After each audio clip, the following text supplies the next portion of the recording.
आपके साथ कभी ऐसा हुआ है कि दिन भर आप पहले से बहुत कुछ झेल रहे हो और आपके दिमाग में सैकड़ों बातें चल रही हों और तभी कोई एक गलत बात बोल दे और आप भड़क जाते हैं। बात उनकी नहीं है, शायद आपके माता पिता ने फिर से आपके भविष्य के बारे में पूछ लिया हो, या किसी दोस्त ने गलत समय पर मजाक कर दिया हो, या आपका पार्टनर बस आपको समझ नहीं पा रहा हो और आप गुस्से में कुछ तीखा और कुछ रूखा बोल देते हैं। इसलिए नहीं कि आप उन्हें दुख पहुंचाना चाहते हैं, बल्कि इसलिए क्योंकि आप उन भावनाओं को अंदर दबा दबा कर थक चुके हैं। और फिर वही सन्नाटा, वे चले जाते हैं और अचानक आप एक ऐसे कमरे में अकेले रह जाते हैं जहाँ सिर्फ उन शब्दों की गूंज है। आप अब वापस लेना चाहते हैं। सबसे बुरा तो यह है कि आप उस पल को वापस नहीं ला सकते। गुस्से में जो कह दिया उसे मिटा नहीं सकते, इसलिए आप बस उस बोझ को ढोते रहते हैं। अपराध बोध, गिल्ट, शर्मिंदगी और पछतावे का बोझ।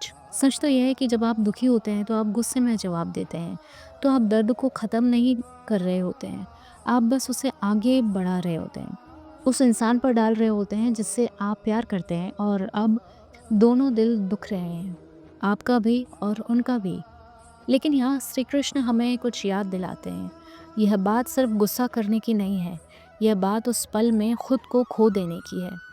भगवत गीता के अध्याय 2 श्लोक नंबर 63 में श्री कृष्ण कहते हैं कि क्रोध से मोह उत्पन्न होता है, मोह से स्मृति भ्रमित होती है, और स्मृति भ्रम से बुद्धि का नाश होता है। क्रोध से भ्रम पैदा होता है, भ्रम से याददाश्त खोती है, और याददाश्त जाने से बुद्धि का नाश हो जाता है। और जब बुद्धि नष्ट हो जाती है तो इंसान खुद को खो देता है। गुस्सा सिर्फ दूसरों को चोट नहीं पहुंचाता, यह आपकी सोच समझने की शक्ति को धुंधला कर देता है। यह आपको भुला देता है कि आप असल में हैं कौन। एक पल के दर्द को लेकर उसे पीड़ा के एक अंतहीन चक्र में बदल देता है। सच यह है कि गुस्से के लिए दूसरे को दोष देना आसान है, लेकिन श्री कृष्ण कहते हैं कि आपके साथ जो होता है आप वो नहीं, आप वो हैं जो आप प्रतिक्रिया यानी कि रिस्पॉन्स देते हैं। तो आप क्या कर सकते हैं इसमें? आप थोड़ा-सा रुकें, पॉज़ लें, बस इतना ही करना है। उकसावे और प्रतिक्रिया के बीच शांति का एक पल, एक गहरी साँस, एक धड़कन और एक चुनाव। आप खुद से कहें कि इस पल को मुझे वो इंसान नहीं बनने दूँगा जो मैं नहीं हूँ। और धीरे-धीरे वह ठहराव आपकी ताकत बनता जाएगा। डर की वजह से नहीं, बल्कि स्पष्टता, क्लैरिटी की वजह से। क्लैरिटी की वजह से आई खामोशी, क्योंकि गुस्सा तो आएगा, ये तो मानवीय है, ह्यूमन है।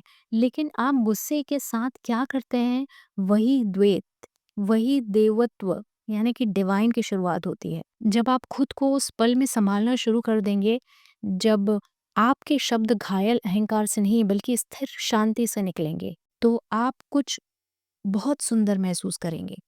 आप अपराध बोध का बोझ उठाना बंद कर देंगे, आप लोगों को खोना बंद कर देंगे, और सबसे महत्वपूर्ण है कि आप खुद को खोना बंद कर देंगे। क्योंकि श्री कृष्ण ने कभी नहीं कहा कि महसूस मत करो। उन्होंने बस यह कहा कि भावनाओं में बहते हुए ये मत भूल जाओ कि तुम कौन हो।